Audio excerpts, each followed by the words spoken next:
Hello, my friends. How you doing today? I am doing well, and thank you for stopping by because I picked up some stuff. And you're gonna find this very strange.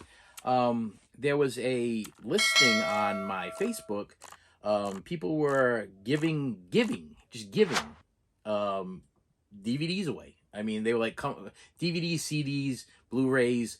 Come by, pick them up. It was like a day after the yard sale, and they were like, "Oh, we got these to give away. If you want to come pick them up, come grab them. Take them all. Take what you want. Take whatever you." And it was a day after, so I was like, contacted the wife, and I'm like, it's a day after. It's not gonna. That means the Blu-rays are gonna be gone. Everything's gonna be gone. Everything's gonna be gone. Ain't gonna be nothing there that's worth picking up. So we don't even bother. We won't even bother going by. But then she's like, I'll take a swing by. It's like 2 streets over. I'll take a swing by. We'll go see what they got, and I'll grab whatever they have. And I was like, okay, well, you can FaceTime me when you get there, and we will go over what they have. So let's see what I got. Okay. First of all, we have a copy of on DVD. So all of these, well, all these are DVDs. One of them is a VHS, believe it or not, and the rest are DVDs. Yes, the Blu-rays were gone. They all gone. The Blu-rays gone. But still keepable DVDs, and free on somebody's front lawn. Did sit out there overnight, so I am going to check them out, see if we got any water damage, whatever. Everything seems to be really, really good. See No Evil, Hear No Evil. Okay, starring Kane, the wrestler. This is a WWE release, so that was a good one. An American Haunting, another one that I did not have in my collection, so I figured this is it comes with it's widescreen, it's unrated. It looks like it has what's his face in it? It looks like it is Donald Sutherland. Yeah, I was gonna say Kiefer Sutherland's father, Donald Sutherland. We have a Nightmare on Elm Street, Nightmare on Elm Street, Night of the Living Dead 3D 2D version. Okay, hang on a second here. All right, so this is Night of the Living Dead 3D, the 2D version. Is there a Night of the Living Dead 3D in the 3D version? I do not know, but it does star wow, I'm forgetting his name, and I got his autograph. Come on, don't do this to me. Don't do this to me. I want to say Haig. Oh. Wow, I please forgive me. I am drawing a complete blank, and I absolutely love and respect this man as an actor to the point where I did go out and get his autograph for Devil's Rejects and House of a Thousand Corpses for playing Sid Haig. I did get it. I got it somewhat right.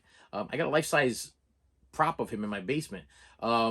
Yeah, so I don't know if there's a 3D version of it. If there is a 3D version, is a 3D version that you have to have a 3D TV? Because if it is, then it's probably better that I get the 2D version because I don't have a 3D TV. Next one is Ed Gein. Okay. Starring Kane Hodder. Friday the 13th, Jason Voorhees, Kane Hodder as Ed Gein. So yeah, this is so far so good. I was happy with these. Okay, and then I'm just gonna kind of flash these really quick. We have a slew of Friday the 13th DVDs. We got 1 through 5, 6, 7, 8. 1 through 8. Yes, this is Jason Takes Manhattan. Jason Takes Manhattan. 1 through 8. So we got 1, 2, 3, 4, 5, 6, 7, and 8. And I'm kind of happy about this because I love the cover art. I love the cover art on these original DVDs, and I do own all these. I do actually.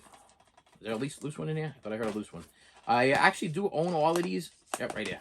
I actually do own all of these on DVD. But these actually might be worth displaying. I might just display these somewhere. Maybe next to my life-size Jason. Maybe that'd be a thing. And then we got some odder stuff. So there was stuff that I left there. I think it was Reba, the third season of Reba. I told her to keep that there. There was a third season of Family Guy. I said leave that for somebody else because I already have the third season of Family Guy. Reba I wasn't even interested in, and there was a couple other ones that I was like, just leave them because it's maybe somebody else will drive by. Maybe they need them in their collection more than I do. But a couple of these were actually kind of cool. So let's. So I did get a factory sealed VHS of A League of Their Own. Why did I get that? Because people have been grading these things lately, and this is 100% factory sealed. So is A League of Their Own one of those that might be actually worth something if I decide to send it to get graded by Beckett or whatever it is? I don't know, but I mean for free, factory sealed. Seems to be that's what the pickers are going for nowadays. They be picking up factory sealed stuff, and this was the only factory sealed one there. And League of Their Own is actually I would call it a classic. It's been around for long enough, and people seem to really enjoy it. So that's something. And I'm saving the last one, the best one for last, really. This is factory sealed, and I told her to grab this because I just found it to be odd. This was a definite oddity. It's made by PBS, as seen on Play. Little Pim, from ages 0 to 5, and it's actually 3 discs on how to teach children Spanish for babies, toddlers, and preschoolers. Now, I'm a preschool teacher. I do not speak Spanish. Maybe I can watch a couple of these videos, and maybe I might be able to start teaching children Spanish. I don't know, but I mean, factory seal. I mean, maybe I'll just look. Maybe I won't. Maybe I'll look it up. Maybe it's worth some kind of money. Maybe I got the gold mine of all yard sales stuff that's sitting in front of the house. But yeah, this is it's got a nice little picture of a little kid drawing pictures in the back there. Discs 1, 2, and 3, Volume 1, eating and drinking includes eating and drinking. So I guess I could teach the kids how to say in Spanish that they want to eat and drink. It's got wake up smiling. Teach the kids how to wake and smile. I don't know. And then 3 is playtime. For babies, toddlers, and preschoolers. Fun with languages. Don't know what that is, but for free? I mean, maybe. Something I can... And the last one is something that I've been wanting to get the complete series for years now. But I was told by somebody I worked with back in the day. Now I am a huge Little House on the Prairie fan. Huge. Okay, I own them all on DVD multiple times. They had one that looked like a stagecoach. I got that one. They had the regular individual ones issued. I got that one. I got the one that looked like the house from Little House. I own that one. Those were all DVDs. And then they released the Blu-rays that were like really hard to get. You could get like a certain amount of Blu-rays at the stores, and then they stopped making them, and then they became Amazon exclusives. So I own all of those on Blu-ray. I have been a Little House fan for forever. I can quote the things. I've learned a lot of moral value through them. They help me with my teaching because they're all about morals. Every single episode has a moral behind it. So I've absolutely loved Little House on the Prairie for years. And then always on the side of the Little House on the Prairie was this series, The Waltons. And when I was going to go buy the series of the Waltons, somebody had told me that this exact quote.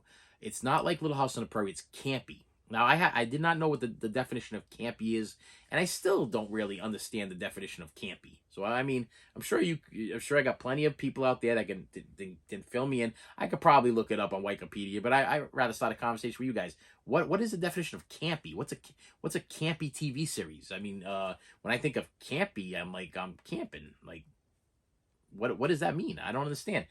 So I never bought the series, okay, because I was like, I'm not gonna go out and spend like $40-$50 on the series if it's something that's not Little House on the Prairie. It's something that I'm not gonna enjoy, something I'm not gonna care about, something that I think is gonna be absolutely, a waste of my time.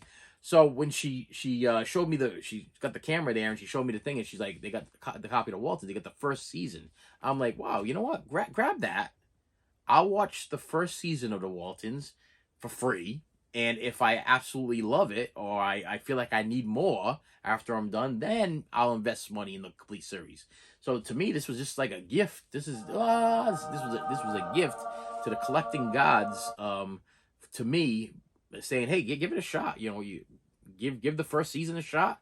If it's any good, then you buy the rest. If not, then you got the first season, and and you donate it or trash it or do something with it or whatever. Give it to somebody or bring it to a Salvation Army and give it to somebody that's absolutely a Waltons fan. I don't know. It may be my next big thing, because I'll tell you, I have watched The Little House on the Prairie so many times, from beginning to end, over and over and over again. There's certain episodes that I can't get enough of, that I just, every Christmas we watch the Christmas episode. It's like a Christmas staple in my house here. I gotta watch the Christmas episode where Laura, she sells her pony so she can get Ma the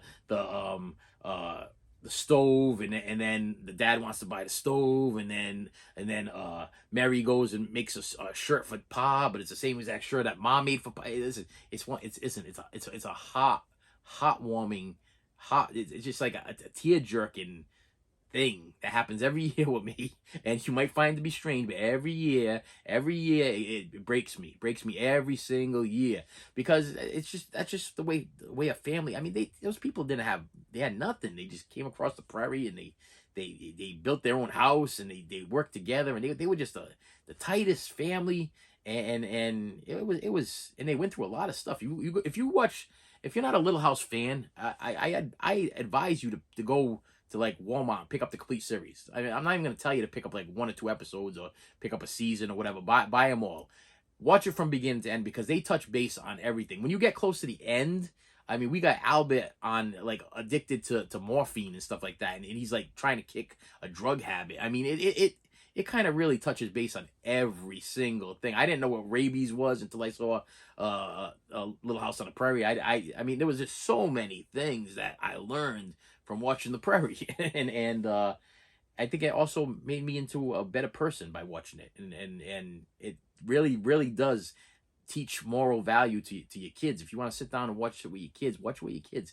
They're still interesting today as they were 30, 40, 50 years ago. I don't know. I don't even know how long Little House on the Prairie when it first aired, but I'll tell you, it's just as good now as it was then. It's held up 110%, and I could put in any episode right now and still be like, yeah. The only ones that kind of get to me are the ones that are like really, really downers. There's a couple of them in it that are really, really beyond like sad. They're just more of like horrific. Like, you're like, oh man, that was rough. You know, that was a rough one. And there was one when one of my favorites when they, like, everybody's getting typhoid, okay, because I didn't know what typhoid was, and you probably looking at me, you probably like, I don't know what typhoid is either. Well, if you watch Little House on the Prairie, you learn what typhoid is. Typhoid was a disease that people were getting because there were rat feces that were being dropped on the flour, and people were making bread, and this guy was selling the flour dirt cheap or whatever, and everybody from the town was going there to buy in their flour,